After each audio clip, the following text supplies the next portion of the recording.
Esan bezala, hirugarren kapituloko tasa eta bestelako sarrerak bere bidean doazelako, oraindik falta dira hirugarren trimestreko hondakin eta urren kobraketak. Eta gero transferentzia arruntei dagokionez, jakina da, hilabete honetan ere, fondo forala igoko zaigula, urjoasuna jaso dituen, tributuan esperotako baino gehiago jaso delako, eta 120.000 euro inguru gehiago jasoko dugu transferentzi moduan.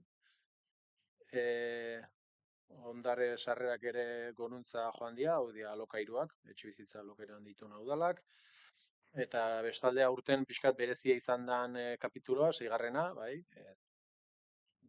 Gureak zapategi eremuan aprobetxamentuarengatik kobratu beharrekoa. Hemen fetxa honetan oraindik kobratu gabe agertzen zen, baina ja kobratuta dago, pixkat beranduxeago aplikatu zen kobraketa, eta ja 800.000 euroiek jasoa daude eta udal kontu korrontetan daude. Eta bestela azkenik finantza pasiboetan oraindik ikutu gabe dagora, baina ledaren eberen mailegu hori azkenean eskatu egingo dala erabaki da, eta momentuz horre eskubiderik agertu ez balima da ere,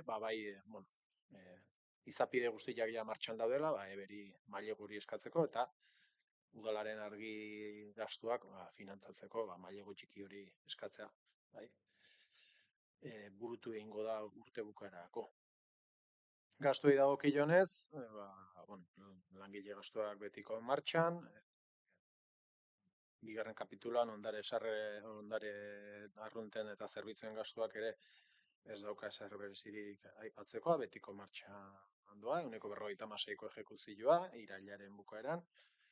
Finantza gastuei dagokionez, hemen konputatu ingen dituen, hemen gehiegi, ustez, ruraleko mailegua erabili egingo zanaren esperoan, inbertsioa, kulturuneko inbertsioa finantzatzeko, baina hori pixkat atzeratzen ari danez, bertako gastuak, mailegu horren gastuak ez dira egingo, ez dira gertatuko, eta orduan hor urte bukaeran soberakin nabarmen geldituko da, 1.000-tikan 15-erakoa gutxi gora bera urtea bukatzeko.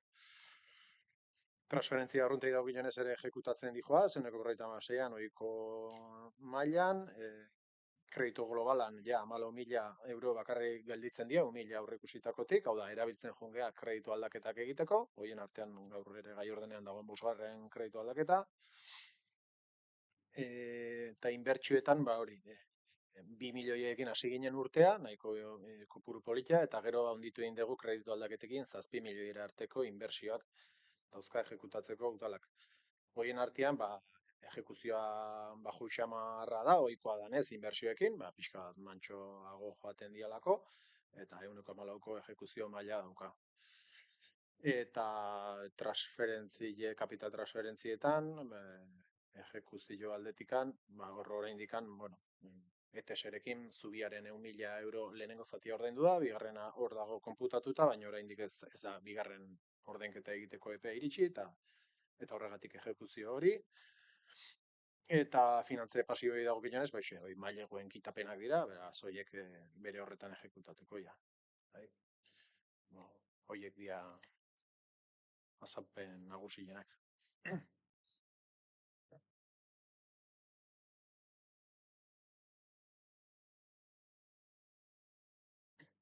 Ez justu hain itzala iratxerikin komentatzen, aipatu dezun ETS-erena egia da obra ejekuzioarekin lotuta zeon udalak egin beharreko ordainketak, eta ez dakit esaten zehazki bigarren ordainketa egiteko baldintzak betetzen diren edo ez. Bazeudelako obraren ejekuzioaren ehuneko ez dakit zenbat egiten danean, udalak egingo du ordainketa hori. Ez dakit hori egin da, normalian hori ETS-ek eskatu beharko lioke udalari, udalak ordainketa hori egiteko orduan. Behiratuko dugu, porque egia da obra ondo doa, eta aurre ikusi eta bezala doa, beraz, agian ja ematen dira baldintzak, baina ez diote udalari eskatu dirua ordaintzeko, begiratuko dugu, okerrez bana hoia da, azkenengoa da. Ez, urrengo urteko aurrekontutan ere bendikan sartzen ditugu 1.000 euro.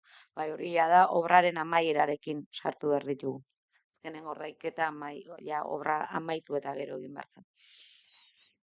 Ez dakit zerbait komentatzeko honekin.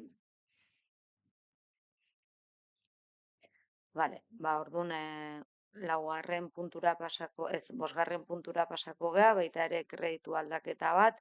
Bueno, horre urtero, ba, iraia aurrira buelta egiten da departamentuetan galdera, bueno, ja urtea amaitzeko hilabete gutxi, nola goaz partidekin, diru gehiago behar den edo ez, Orduan, bueno, horratik daude bi partidak, egin diren kreditu aldaketetan bi partida dira zegoen partida bat handitzeko eta beste kasuan ez zegoen partida bat sortzeko eta ez zegoen partida hori da aginako hitzarmenari lotutakoa, bai, badakizue, ez naiz luzatuko, aginako kooperatibarekin sinatutako hitzarmena, hitzarmen horren baitan udalak konpromiso ekonomiko bat hartzen du, proiektuaren bideragarritasun ekonomikoa bermatzeari begira, eta hori batzordean aipatu nuen bezala, egia da guztira, bueno, 30-50 euro inguru direla, partida honek erantzuten dio 25 urteari, 25 bi hilabeteri, azaro abendua, eta 26 urte osoari. Horregatik 26ko aurrekontuetan ez dira partida hauek azalduko, 25ko aurrekontuetatik erantzungo diogulako 26ko konpromisoari. Baina partida bakarrean agertu ordez, ikustezan egokiagoa zela partida diru kopuru hori bitan zatitza eta bi departamentuetatik kudeatzea. Bat, nolabait arrate bilguneari lotutakoa da bat, eta hori garapen ekonomikotik kudeatuko da, eta Elizazarreko programazio kulturalari begirakoa da bestea, eta hori kulturatik bideratuko da. Horregatik daude bi partida sortuta. Esandakoa diru hori, kreditu globaleko 100.000 euro horiek artean ikutu gabe zeuden, eta beraz, kreditu globala baliatu dugu partida hauek finantzatzeko. Bai, aginari lotutako biak, eta beste biak dira, komunikazio beharrak areagotzearen ondorioz, komunikazio euskarri berrik sortu dira, eta hoiei erantzuteko 6.000 euro bideratu dira, eta gero kirol sailetik ere kirol ekitaldi batzu finantziatzeko 7.260 euro eskatu ziren, eta hoiek bideratu dira. Beraz, guztira egin dugune 85.000 euro ingurukoak dira, eta beraz momentu honetan, bosgarren kredituan, justu ikusi da bezala, 14.000 euro izango genuke urtea amaitzeko. Ez dakit, galderarik badagoen, edo... Orduan urrengo puntura pasako geha, seigarrenean beste kreditu aldaketa bat, kasu honetan bozkatu egin behar da, onartu egin behar da. Bizka bat, ostiralean, azken orduan, otxein izuen bai Xabiri eta Petriri, kontua da, egun horietan jaso genuelako kiroldegiko suteak eragindako kalteen lehen balorazio edo hurbilpen bat, eta ikuste genuen gauzak azkartzari begira eta ostegunean plenoa genuenez gai hau plenora ekartza. Orduan gaia diktaminatu gabe dator, eta beraz aurrena egin behar duguna bozkatu, gai ordenean sartu edo ez, eta gero emango ditut azalpenak. Beraz, gaia tratatzaren alde. Hau batez onartzen da, kaltzeo 6 kreditu gehigarriaren onarpena gai ordenean sartzea. Hor, hainbat txosten dituzue, eta txosten bat da justu kontratazio teknikariak egin duen txostena, kreditu aldaketa honen beharra, zein den azalduz eta justifikatuz. Eta beraz, pixkat hor jasotzen da bezala, badakigu, abuztuaren 27an sute bat egontzen, eta suteak eragindako kalteak konpontzeko obrak bideratu ahal izateko, udalak behar du kreditu gehigarri bat egin. Eta hori da, funtsean, gaia. Udalak badakizue, kontratatu zuela ingenieri bat, Eneka Alonso da justu bere garaian obra egin zanean, kiroldegiko instalazioen proiektua egin zuen ingenieria, eta beraz ikuste genuen egokia, harri deitzea, orain, justu norbaitek ezagutza baldin badu bera zelako, eta beraz berari deitu zitzaion proiektu hau egiteko. Esan behar dugu, hasieratik izan dudula jarrera ona, sutea gertatu eta hurrengo egunean bertan, ja kiroldegian zeolako ikusten perituarekin batera, suteak eragindako kalteak zeintzuk izan diren. Beraz, pixkat orain arte udalak egin dituen urratsak, hor txostenean Maialenek aipatzen ditu, baina laburrean aipatzea behintzat, hori udalak kontratatzen du ingenieri hau, egin zezan balorazio bat ikusteko sutearen kalteak zeintzu diren eta zemanteko dimentsio hartzen dute, batez ere dimentsio ekonomikoa. Txosten hori esan bezala, lehengo astean iritsi zen, eta behin betiko txostena jaso genuen astelehenean. Eta diot behin betikoa, zati Maialenen aipatzen duen zifra, eta gerora aipatzen den zifraren artean, ikusten ez zutelako dagola ezberdintasun bat. Maialenek dio, 517.000 euro behar ditugula, eta kreditu aldaketan datorren dirua, 651.000 euro daude. Beraz, hauek zian, lehengo asteko egunetan, baina ja, behin guztiaren errepasoa eginda, ascendido a 640, bale? Beraz egia da, Maialenen txostenean, badagoela errata hori, Maialenek txostena aurrez bidaltzen dulako, behin betiko txostena eduki arte. Beraz, hor finean txostenean, esaten dena, badakizue sutea piztutzen da bera, vertikalki dauden instalazio guztiak erabat daude kaltetuta, era guztietako instalazioak, eta beraz, bai modu vertikalean kaltetu direnak, eta beko plantan, igerilekoa dagoen plantan ere, zapaiaren gainkaldean dauden instalazioak kaltetuta daude, zapaia bera kaltetuta dago, leihoak ere kaltetuta daude, altzari, hainbat altzari ere bai, sauna, guzti horren balorazioa esan bezala, txostenean jasotzen da dela 651.000 euro.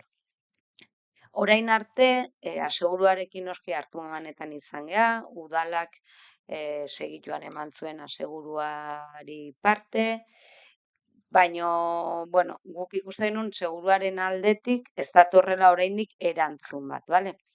Eta ikusita pixkat presa daukagula nolabaite kiroldegiak eskaintzen duen zerbitzu, ez esango garrantzitsuna, baina igual baizteki piztina da garrantzitsuna, baina segurazki zerbitzu garrantzitsuenetariko bat igerilekoa da, eta beraz zerbitzu hori berrabiatzeko presa daukagula ulertuz, egiten dugun proposamena da, udalak berak abiatzea beraz, bere kabuz obra hau, udalak berak aurreztuta, baina remanenteti duen dirua baliatzea obra honen kostuari ekiteko, jakin gabe, asegurutik zer jasoko dugun.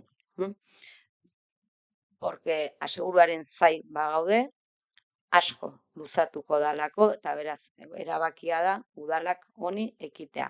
Ekinaldi orain, eskuartean daukagulako esan bezala ingeniariaren lehen txosten hori, balorazio hori, eta orain ja horren gainean ari delako exekuzio proiektu bat egiten. Beraz, partida hau behin indarrean sartzen danean, udalak eta exekuzio proiektuarekin halko lituzkeia obrak lizitatu. Gure helburua da, alba dugu urtea maitu aurretik obra horiek lizitatu izatea. Lizitazioak badakigu 2 hilabete irauten dutela, aste santuak lizitazioa argitzeko, obraren iraupena kalkulatzen dute 4 hilabete ingurukoa izango dela, beraz ondo bidean dena, ea datorren urteko udazkenean, gaigean, igerilekoa irigitzeko. Plaz hoietaz hitz egiten ari gea.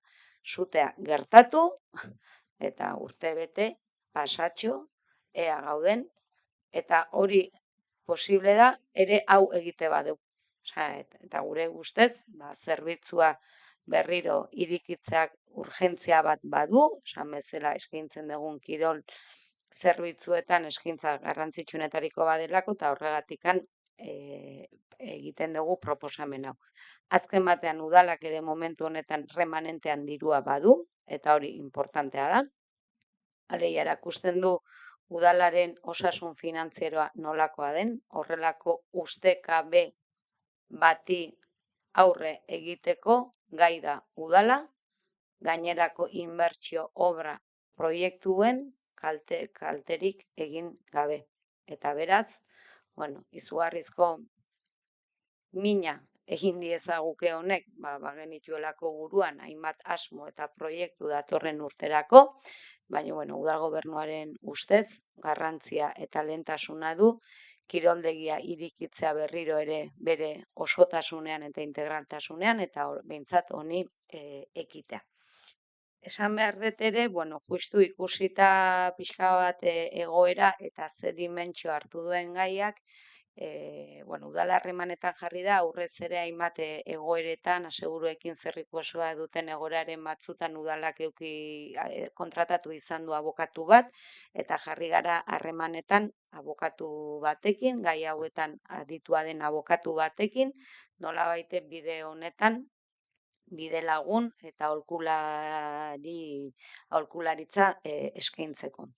Justu gaur goizen, izan dugu berarekin bilera, idazkaria eta kontratazio teknikaria egon dira berarekin bilduta, eta laburrean, esaten ziguna zan unaiek, bat, lehen osan dut, aseguruen aldetik jokatzeko modu hau nahiko ohikoa eta habituala dela, alegia komunikazio ofizialik, txosten ofizialik ez igortzea, azkenean beraiek egin behar dutelako deitzen zaio oferta motibada, alegia proposamen bat udalak egin du kalteen balorazio bat, perituak ere tartean egon dira, perituak hemen ja 2 alditan egon dira, eta horren gainean beraiek esan behar dute aintzat hartzen duten, ez, ados dauden ez, eta proposamen bat egingo dute, basateko ordainduko dut hainbeste.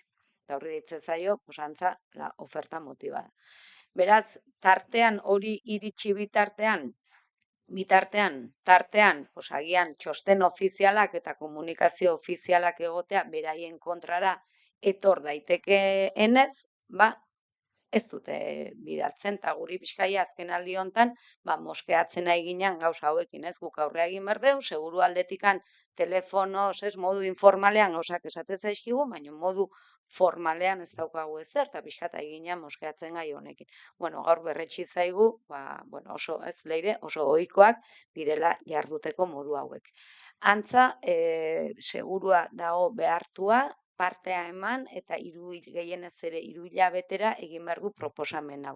Beraz, abuztuaren amaieran izan zen sutea, beraz, azaroaren amaierarako jaso beharko genuke aseguruaren proposamena edo zein dan. Hala egingo ez balu, behartutako men daude, berandutze horregatik kalte ordainak ordaintzeko udalari. Eta beraz, eta ikusita ze kopuruetaz hizketan ari garen, abokatu honek esaten zigun, espero dula, azaroaren amaierarako izatea. Beraz, azaroaren amaieran jakingo genuke, seguruak hemendik zenbat ordainduko dun edo kubrituko dun. Edo nola ere lehen esandakoa, hori izan gabe, guk aurreatzeko behar sentitu dugu, esandako arrazoiengatik, remanentean dirua bazegoen, hortik tiratzen dugu, eta hau dana abiatzeko lehen urratsa litzateke, esan bezala, pleno honek onartzea kreditu aldaketa hau, eta 651.000 euroko kreditu aldaketari bide ematea. Horke lehen esan dagoa, bizkat hemendik aurrerako urratsak, horiek izango liratezke bukatu exekuzio proiektua, obrak lizitatu, obrak eta gerokoak. Orduan, hauxe da egoera, hori gaur goizen ere esan bezala abokatuarekin izandako bilerak eman duena, horren berri ere gaur ematea, orduan hortan gaude, orduan gauzak argitu ala, jungo gai informatzen, baina momentu honetan hauxe da, dagoena. Galderari badezuen, edo. Nik aretxaletan eukinagoen esperientziatik, zeian be kiroletxeko fatxak jasan zituen aizetiakin eta hainbat kalte, eta seguruen kontua luzeako juten da. Osa, guk eukioan esperientzia bintza, guk garai hartan erabaki ginen kreditu bat eskatzea eta kredituakin aurrera itia, eta konpondu gauen kiroletxea jakin barik seguruak zer erringo zauen. Orduen, alde horretatik gero seguruak beti bilatzen daue zirrikituak eta hasiko dira segurazki esaten instalazioen bat zauela ez dakin nola, o baki nola, o bueno. Horregatik hartu dugu abokatu bat, peleatzeko. Hori beste borroka bat izango da. Eta ero galdera bat, hau urgentziaz atera eta epeak ezin dira laburtu? Gai hori ere aztertzen aritu dira teknikarik epeak laburtzari begira, baino da urgentzia eta emergentziaren oinarrizko zerbitzua da igerilekoa, berez ez. Osa, ez, seguraski ambulategia igual bai, ez, edo eskola bat. Orduan pixkat hor, badaki teknikoki aritu direla aztertzen, ea hori, bueno, ote zegoen heldu lekurik, ikuspegi horretatik, prozedura horiek murrizteko nik jasotzen nuena, eta bestela baiek itzingo dute, hori ez, emergentzia, urgentzia zer, bueno, seguraski kiroldegi bat, edo piztinak kasu honetan ez, kiroldegia partzialki daukagulako itxita ez osoki, bueno, emergentzia hori justifikatzeko elementu nahikorik etzegola ikusita zein da nolabait zerbitzuaren izaera. Zala oinarrizko eskubide bat, ez? Leire, pixkat, ez da gitzu artean jamentzen den, edo ez, baino... Alare, prozeduria, osea, hoen da, un expedientie martxan, osea, ez da hobitxita eta zer, orduan, bueno, guk gure esku da onaingo deu, aldan tramitazioe, aldan azkarren naiteko. Bilako jau enkaje juridikue, aldan azkarren naiteko. Orduan, azkenean da 640. Esan duzu. Bai. Azte txosten, osea, txostenan. Hemen pintzen da... Bai. Claro, hemen zifra bat. Pero... Iskaldi osoa dirudi, baina kontua da, bere momentuan, ezaki gogoratuko zaten, baina kreditu aldaketa bat egintzan, 185.000 eurokoa iniziala presasko horrekin finantzatuta polizarekin, bai? Orduan, presaz, dekretuz, egin du polizaren, supuestamente, garai hartan, hasieran, esaten zigutenaren arabera, baina esan dako guztia, hauz, segituan kobratuko getula, arazoik etzegola, eta bueno, venga, guazen habilitatze partida, obra egiteko, eta finantzatuko dugu polizarekin. Eta egun hauetan, hilabete hauetan, kontratatu da hori, ingenieroa, eta gero garbiketa zerbitzu batzuk, eta elektrizidade konponketa batzuk edo egin dira. Eta hortik dator aldea, bai, 22.000 euro ja gastatu dira, bai. Eta orain, gehituko izkiogu, 640.000 euro gehiago, bai. Ingenieroak estimatu dulako obraren konponketa 640.000. Baina nola, 22.000 gastatuta dauzkagun, guztira 663.000 euro egiten ditu, bai? Kontua da, 185.000 euro horiek, hasieran polizan gatikan finantzatzen gendula, orain estimatzen ari gela, como no cobra. Osea, ematen nahi daukagu kredito bat, baina ez diogu kobratzeko nahiko zailak edo bestela estimatzen ditugu, bai? Eta orduan erabiltzen dugu gerakina, bai? Gure ahorroa, udalak daukan ahorroa erabiltzen dugu, azken finean finantzatzeko dana. 640 horiek, gehi ja erdi gastatuz, edo hasigeana gastatuz, bai, 22.000 euro horiek. Guztira, orduan, dena gure aurrezkiarekin finantzatuko dugu hasiera batean. ikusten dugu polizarena, pues, igual gatazkatsua izango dela, ez dago ziurtasunik, bai, teknikarianen aldetik, kobratuko dan, zenbat, 100%, ez dakigu, bai. Orduan, zuhurtziaz, aurrerakin erabiltzen dugu, eta gero kobratzen balima da, pues, likidazioan azaleratuko da diru hori, gerakin bezala, eta horrek ere, pues, ahorroa, bai, gehituko du, bai. Baina orduan, zuhurtziagatikan egiten ari da, Leheno kreditu aldaketa egin zenean sarreretan zeon 185 gastutan, baina orain sarreretak 185 kendu egiten ditugu, zatik, bueno, pixka bat esan bezala, azkenengo egun hauetan, bueno, eske gainera, espero dute 185 baino gehiago kobratzea, sino, me corto las venas. Orduan ikusita, ja, orain, zein izan den, ja, kalteen, bai, valorazio ekonomikoa zein den ikusita, guk hau duela 3 aste ez genuen. Eta beraz, bueno, kreditu aldaketa hori nolabait kasik ezean geratzen da orain, guzti honekin. Bueno, ez badago beste galderarik, bozkatzera pasako gean, alde? 12 boto aldeko, beraz, aho batez onartzen da KALTZ 0006 kreditu gehigarria.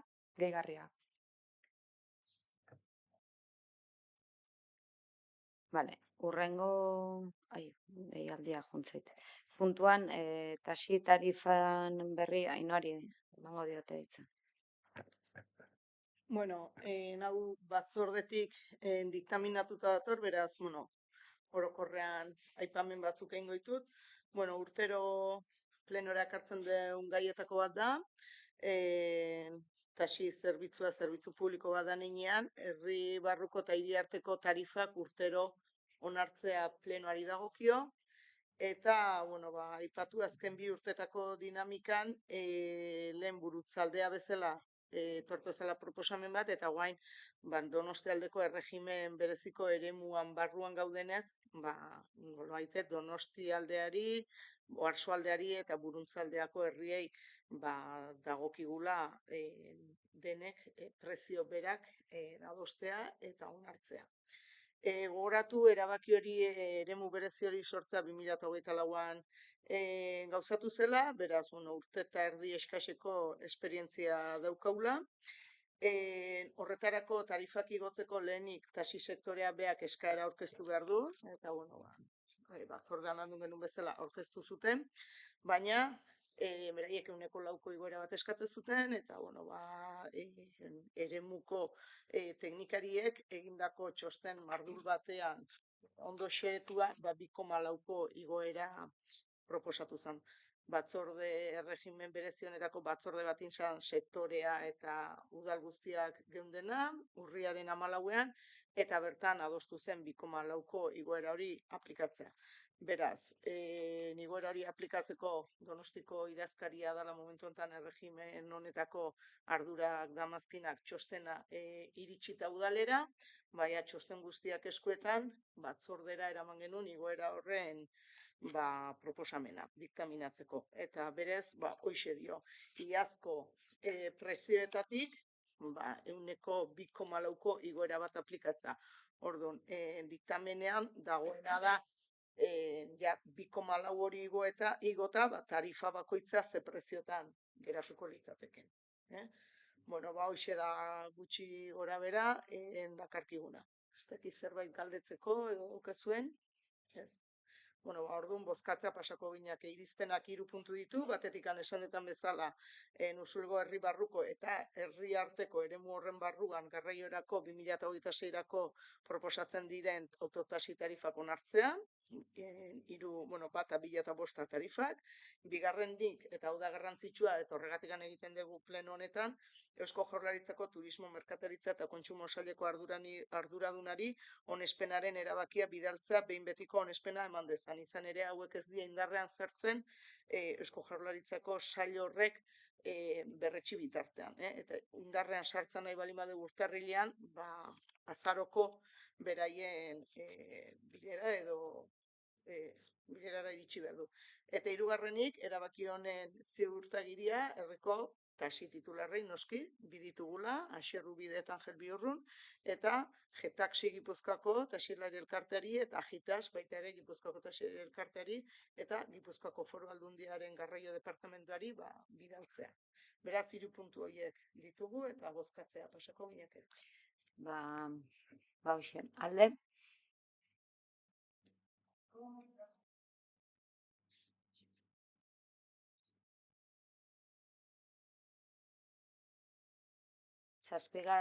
Zortzigarren puntuan, etxeko laguntza zerbitzua finantzatzeko Usuliko Udala eta Gipuzkoako Foru Aldundiaren arteko hitzarmena luzatzea.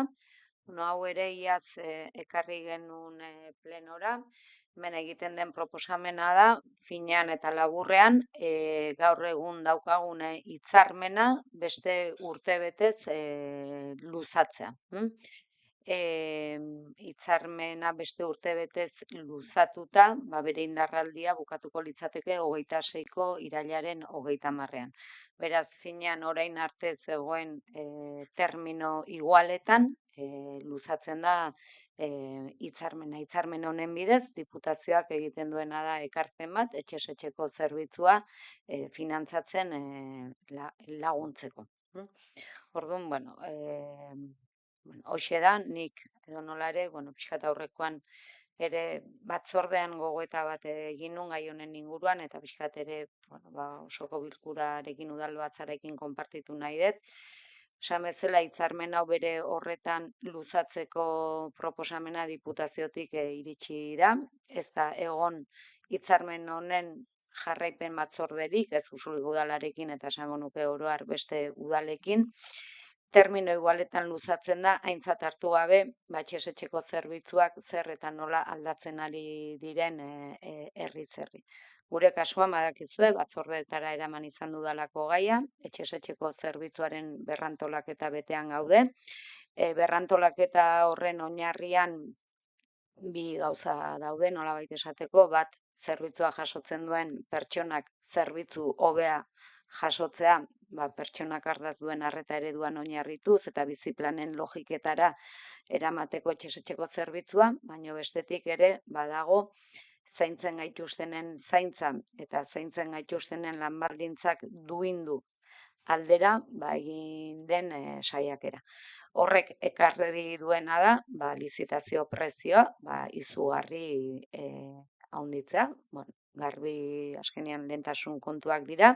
Usuliko Udalean zaintza badakizue lehentasunetan daukagula. Datorren urteko aurrekontuetan, asteartean daukagu batzordea, eta ikusiko da, zerbitzu horrek hartuko duen pisua, izan duen igoera datorren urteko aurrekontuetan. Eta, nik eskatzen detena da, ni badakit ez dela ez gerala soilik Usurbilenari, hainbat herrietan ere, ikusita zer nolako zerbitzua, nola antolatuta dagoen etxez-etxeko zerbitzua, eta antolaketa horrek zer nolako baldintza prekarioak sortzen dituen, hainbat herrietan ari dira honen inguruko lanketa egiten, lan baldintza eta soldatak hobetzen, baino finantziazioaren inguruko eztabaida ireki gabe. Eta beraz, nik eska egiten dudan dei bat bada, etxez-etxeko zerbitzuaren finantziazioaren inguruko gogoetarako mahai bat irekitzea, kasu honetan ulertzen dut diputazioa eta udalen artean, gure kasuan eta beste hainbatetan, zaintzen eraldaketak udalen bizkar, baino ez direlako geratzen ari, eta udalak egiten ari garen inbertsio eta baliabide ekonomikoengatik ari garelako hau dena egiten, eta beraz benetan uste zaintzen eraldaketa honek,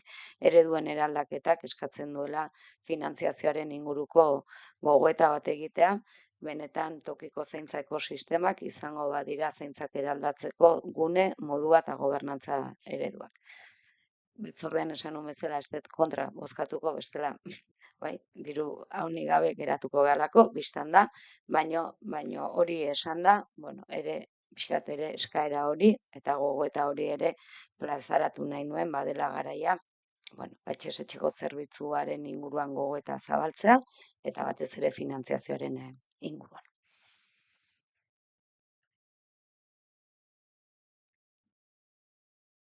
Norbaitek.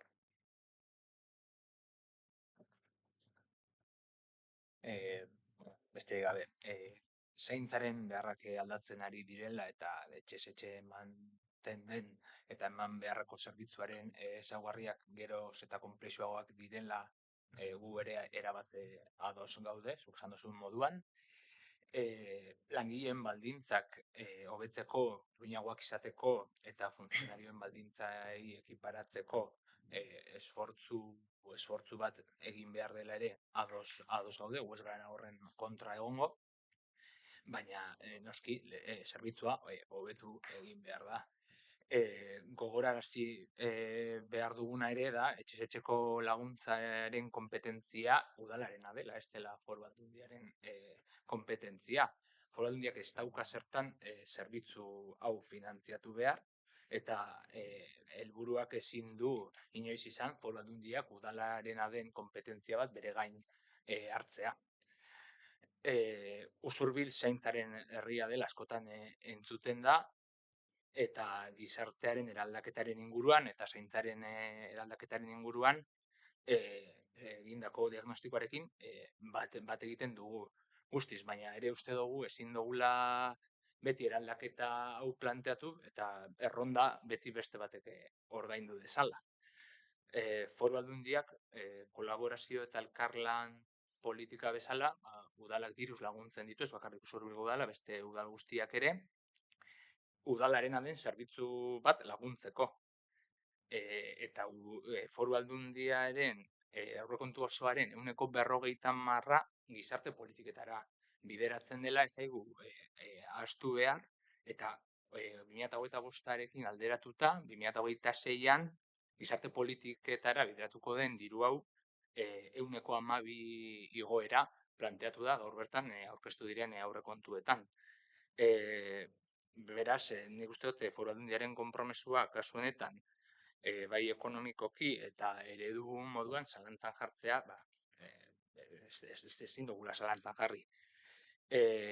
Uste dugu ere Usurbiko udala bere kontuak eta bere lehentasunak finkatzeko adinez nagusia dela, baita ere fofina kobratzen duenean adinez nagusia dela, eta orain zuk esan duzuen moduan aurrekontuak aurkezten dituenean ere modu berezian gu behintzat tentuz ibiliko gara, ze islada izango duen igoera honek. Zaintzarekiko sentsibilitate horrek udala aurrekontuetan zenbaki eta konpromesuak beharko ditu izan, hori argi dago eta guztiz ados gaude, eta adi jarraituko du zenbatekoa den egoera hori esan dudan moduan. Elkarbanatu diren zalantzak guztiz ados gaude gure aldetik, eta udalak aurrekontuetan apustu garbia egin beharko du hurrengo urteko aurrekontuetan, eta gainera gure laguntza guztia eta gure apoio guztia izango duzue kasu horretan, uste dugulako horrela izan behar dela. Eta noski, guztiz ados, sistema eraldaketa bat egin behar dela, eta uste dugu diputazioa ere horretan dabilela, eta horretarako daukagu hemen egurtzegi bezalako egoitza, argi uzten duena diputazioak hartu duen bidea azkenengo urteetan eraldaketa bat ematera bidean. Eta uste dugu bakoitzak bere eskumenen barruan jardun behar duela, eta noski diputaziotik laguntza hori jaso egin behar dela, baina udalak ere bere aurrekontuetan igoera hori edo islatu beharko du diputazioak egiten duen bezala. Besterik gabe. Nik argitzearren, nik ez dut zalantzan jarri Foru Aldundiaren konpromisoa zaintzaren eraldaketarekiko. Nik bakarrik eskatu dut, hausnarketa bat zaintzen eraldaketak suposatzen finantziazioaren inguruan. Eta zaintzen eraldaketan etxez-etxeko zerbitzua noski dela udal eskumen bat, da herritarrek jasotzen duten zaintza zerbitzu importanteena, eta eskatu dut bakarrikan hausnarketa bat. Ni ez dut zalantzan jarri, eta ez dut inoiz zalantzan jarriko Gipuzkoako Foru Aldundiak egin duen lana eta egiten ari dena, eta badakizue, ni Foru Aldundiarekin proiektu asko ditugu elkarlanean, eta parte hartzen dut, bihar goizen daukagu Hernanin bilera bat, Foru Aldundiak Aldundiak zaintza ekosistemen inguruko dokumentua dekretu bat osatzeko udalekin osatu duen lan mahai batean parte hartzen ari naiz. Ordu asko eskaintzen dizkiot gune horri, beraz ez da iban zalantzan jartzen, hori izan ditzazkegu gure desadostasunak toki gauza batzuetan, eta nik esan dizuet egin dudan gogoeta hau ere gune horretara ere eraman dut, porque uste dut zaintzaren eraldaketaz ari ganean ez da proiektu hau edo beste, uste dut integraltasunean heldu behar zaiola, eta integraltasunean heldu behar zaion honetan ere, momentu baten hitz egin behar da ere finantziazioaz. Eraldaketa hori jasangarria den edo ez. Osea, udalentzat jasangarria den edo ez. Zer eredu sortzen ari garen, ea Usurbien eskainiko deun zerbitzuan Lasarten, Barakaldon edo Berangon edo bai, Aramaion ezberdinak izango diren edo ez. Leia, nik beste maila batzetako ustez hausnarketak eta eztabaidak eskatzen nahi naizela. Ez kritikatik, baizik eta justu kritika eraikitzaile batetik egin behar dela gune hori eta iritsi behar du momentua ere finantziazioaz iristeko. Ez dakit foru funtsa izan behar duen, izan behar duten hitzarmenak udala eta zean diputazioan arten eta jaurlaritzanen arten, ez dakit nola izan behar duen, baina uste dut horren inguruko alegia zaintzen eraldaketa bat soilik, eta hori nik diputazioari esan diot eta diru laguntza deialdien bidez soilik ezin da egin. Zaintzak eraldatu nahi baditugu dira eraldatu egonkortzeko, eta aurten diputazioak atera duen deialdian lehen aldiz dago deialdi bat irikita zaintzen egonkortzari begira. Hori orain arte ez da egon, orain arte egin direnak izan direlako proiektu pilotuak. Baina guia ez gaude proiektu pilototan, gaude zaintzare eraldaketaren instalazioan, eta gaude orain nahi dugu gure helburua da egonkortzea. Eta beraz, egonkortuko bada, ezin dugu soilik diru laguntzen menpe egon. Eta ez da izan materia aurkeztuko dian egonkortzen, baina gu lehen lerro horretan aurkeztu dugu proiektua hor gaudelako. Eta hori bakarrikan, argitu nahi nun sartu hau kritika bat, gehiago esaten nahi naiz, gogoeta bat egin behar dela, eta uste dut ere, porque zaintzen eraldaketak balimada jendea ahalik eta denbora gehienetan bere etxean bizitzen jarraitzea, eta etxeetara begirako zerbitzuak nagusiki indartu behar balimadia biziplanen logikan, hor etxez-etxeko zerbitzuak dauka pixua handi bat. Eta hor indarra jarri beharko ditugu. Hori argitu nahi, besterik ez.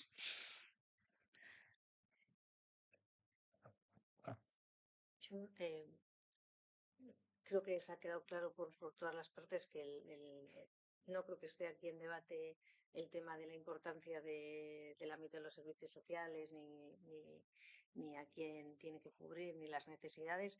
Yo creo que el debate... estoy completamente de acuerdo en lo que ha dicho Iván, pero también en cómo has planteado tú que hay que abrir un debate.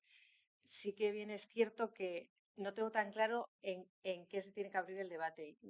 Me refiero a que yo por cuestiones de cuando me ha tocado a mí por temas, cuando estuve en juntas, por temas también estuve en servicios sociales, sí que se hicieron también, no recuerdo el título, pero sí que se hizo un intento de firmar como un no sé si era convenio, entre todos los partidos políticos para como una hoja de ruta de cómo se iba a llevar a cabo pues todo lo que se venía a futuro en el tema de servicios sociales, con esto del envejecimiento de la población y demás.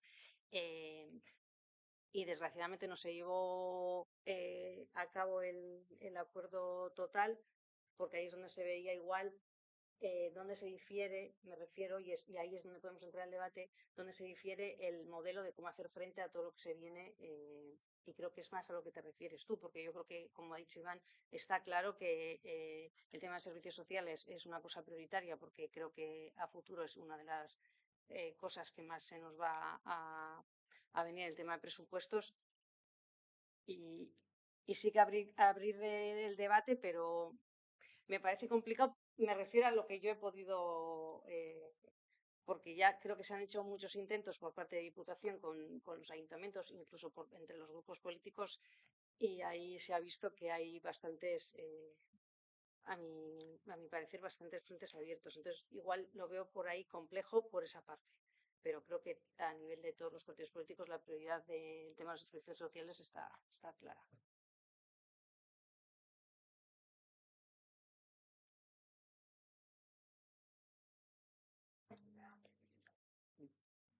Leia, eskenean da hitzarmena urtebetez luzatzearen alde. 12 boto aldeko. Ondorioz, etxeko laguntza zerbitzua finantzatzeko Usurbiliko udala eta Gipuzkoako Foru Aldundiaren arteko hitzarmena onartzen da.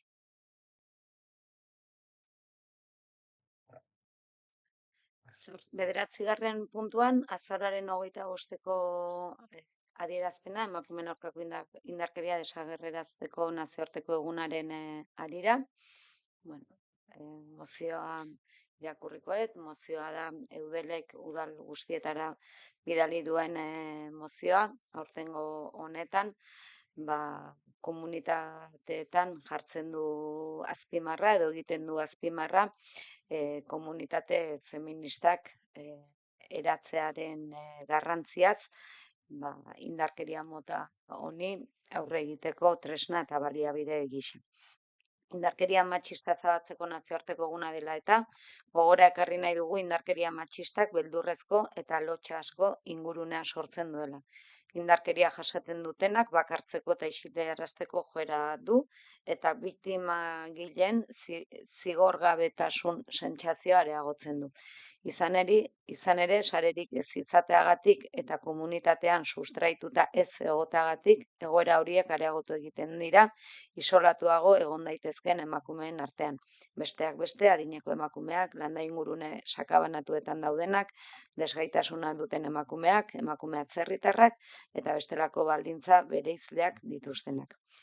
Komunitateak beste pertsona batzuekin konektatzen gaitu eta babes loturak garatzea eta narratiba komunak sortzea ahalbidetzen du. Horregatik, komunitateak emakumeen aurkako indarkeria matxista prebenitzen lagun dezake eta berdintasunean oinarritutako harreman inguruneak sortu, diskriminazioaren eta indarkeriaren adierazpenek tokirik izan gabe. Auzokide lagun edo kuadrien arteko harreman estuak goiz ohartaraz dezake indarkeria egoera gertatzen ari dela.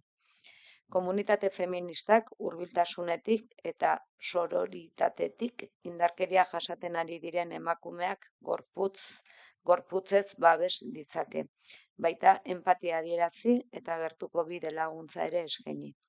Laber, jasandako indarkeria matxistari aurre egiten eta onera etortzen lagun dezake, eta egora horietan bere erritmoak eta erabakiak errespetatu ditzake. Tokiko komunitateak biktimen erreparazioa babes dezake, horretarako eragindako kaltea aitortu eta indarkeria matxista salatu dezake, eta publikoki biktimarekiko eta haren inguruekiko elkartasuna eta gaitzespena adierazi. Udalok erantzunkizun zuzena dugu. Komunitateak sustatzeko non auzotarrak taldeak eta kuadriak indarkeria matxistaren aurrean erne egongo diren eta indarkeria matxista pairatzen dutenak hartu, integratu eta babestuko duen bizitza komunitarioa bultzatzeko. Era berean, emakumeen aurkako indarkeria matxistaren biktimentzako komunitate erreparatzaileak sustatzeko erantzukizuna dugu. Horregatik, Usurbiliko udalak honako jarduera hauek garatzeko konpromiso hartu du. Hurbiltasun sare lokalak indartzea. Topaguneak, komunitate jarduerak eta tokiko elkarteen bizitasuna zaindu, pertsona guztiak eta bereziki emakumeetan eskari zaurgarrienak konektatzeko. Kanpotik iristen diren pertsonentzako harrera eta integrazio programa garatzea, tokiko komunitatearekin lotzea ahalbidetzeko, bereziki emakume eta neskengan arreta jarriz. Hezkuntza, osasun, kultura eta aisialdi inguruneetan laguntza sareak sustatzea, zerbitzu publikoak taldeekin, elkarteekin eta berdintasunaren eta indarkeria matxistaren aurkako borrokaren esparruan elkarri laguntzeko ekimenekin konektatzeko. Sentsibilizazio eta kontzientziazio kanpaina garatzea, emakumeen aurkako indarkeria matxista hutsaltzen edo legitimatzen duten diskurtsoak eta jarrerak desaktibatzeko, bereziki konplizitate matxisten inguruetan. Indarkeria matxistako kasuen aurrean herritarren mobilizazioa sustatzea, indarkeria gaitzesteko eta biktimekiko elkartasuna adierazteko. Kanpaina eta kuadrilekin aliantzak garatzea, sexuen arteko harreman osasungarri eta bidezko kodeak sortzeko, dibertsitate osoan kode matxistak eta misoginoak hausteko. tokiko emakumeen mugimenduei eta mugimendu feministari laguntzea, eta haiekin koordinatzea indarkeria matxistaren biktima diren emakumeak haien borrokan babesa emateko jarduerak garatzeko. Bueno, hauxe mozioa, zerbait aipatu nahi duzuen. Zuzenean bozketara pasako gea, mozioaren alde. 12 boto aldeko. Beraz, hau batez onartzen da azaroak 25ko adierazpena emakumeen aurkako indarkeria desagertarazteko nazioarteko eguna. Eta 10. puntuan galdera eta eskaerak. Galdera bat, lehengo kontu baten arira, kiroldegian, oin piztina ez dagoengo, kasi urte bete inguruan, eta horre komentatu zinuten beste baten eskintze zala beste aktibitate batzuk eta piztinan ordez kiroldegiko erabiltzaientzat. Hor pentsatu da ea aktibitate horreitara joan ez nahi dauen pertsonentzat bonifikaziorik edo lako zerbait edo kuota itzulerarik edo lako zerbait plantatu da, agian gurasoren batzuk ez dauen nahi beste aktibitate batzutan apuntatu, eta nahi dauena da, diru hori berreskuratu, ez badaue zerbitzuri jasan behar. Bueno, esan nahi, bai, egia da, jarri direla, esan nahi, bestelako ikastaro batzuk, eta bonifikazioetan baino gehiago da, norbaitek eskatze badu kuota itzultzeko, onartu ingo zaio. Ez da hortan besteri baino horia da, abonatu bakoitzak egoera honen aurren, gu ere bai orain arte ezin genuen eman, ez, epe bat, hori pixkat azkenengo egun hauetan argitu den kontu bada, eta horregatik, gaurko plenotik ja publiko egingo da, udalak ere prentsabarra egingo du, abonatuei ulertzen dut bihar ere, bidali beharko zaiela idatzi bat, esan ez, hau da egoera, eta beraz, hortikan aurrera abonaturen batek eskatze badu baja ematea, ulertzen dulako kiroldegiko bere erabilera nagusia piztina dela, eta ezingo dula erabili, ulertzen dut udalak abonamendu hori ordaindu badu, itzulingo zaiola. Ia da orain urte hasieran berritzen direla, ez? Igual agian norbaitek baja eman dezake hori. Hoi da, eta hortaz gaine bai kontun hartu deure bai buruntzaldeak osatzen duen udalen arteko abonamendu mota hori, eta bai berez usobiek zerbitzua ez dula emango piztinana kasu hontan esan duen bezala aurren urteko ezakigu irai arte, o tokatzean arte, baina bai hemendik ane bai dei bat egin usobiko herritarrei pixkat abonamendu horren alde onak bere zentzu orokorrian dala lasarteko piztina erabiltzeko aukera ondoengoa, eta beste instalazioak honea etortzean bezalaxe, aparte mugiment txartelakin dakaun hitzarmen horrekin bai, zerbitzu gabe gehatzera egin, baina bai ondoko herrita bakaula bideratzea usobildara dan edo zein. Azkenean xatik esaten duna, abonamendu horrek ere beste eskubide batzuk emate eskizu, eta da hori, herriko kirol instalazioak erabiltzeaz gain, bai mugiment proiektuan gaude, zein buruntzaldean gaude, orduan, ulertzen dut ez dara iguala zure herrian aldameneko herrira jun berri izatea, baina nolabait ez zerbitzu hori zure herrian ez, baina alboko herrietan badago. Baina esandak hori norberak erabaki behar du, baina ulertzen den norbaitek baja eman edo kuota itzul hori egin aztertu beharko da maila teknikoan, baina bai.